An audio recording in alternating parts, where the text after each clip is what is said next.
Just 10 మినిట్స్లో చాలా ఈజీగా చాలా సింపుల్గా చేసుకునే ఉసిరికాయ రోటి పచ్చడి ఇప్పుడు ఎలా చేయాలో తెలుసుకుందాం. కొన్ని ఎండుమిరపకాయలను వేయించి పక్కన పెట్టుకొని ఉసిరికాయని చక్కగా ముక్కలుగా కట్ చేసుకొని వాటిని కూడా ఆయిల్లో లైట్గా వేయించాలండి. దోరగా వేయించుకుంటే సరిపోతుంది.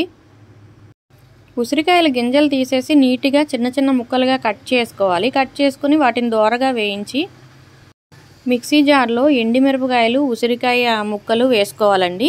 వేసుకొని దానికి తగినంత ఉప్పు వేయాలి. ఉప్పు వేసి మెత్తగా గ్రైండ్ చేసుకోవాలి. ఆ గ్రైండ్ చేసుకున్న పచ్చడిని తాలింపులో వేసుకోవాలండి. తాలింపులో వేసుకొని కొంచెం ఆయిల్ ఎక్కువే వేసుకోవాలి.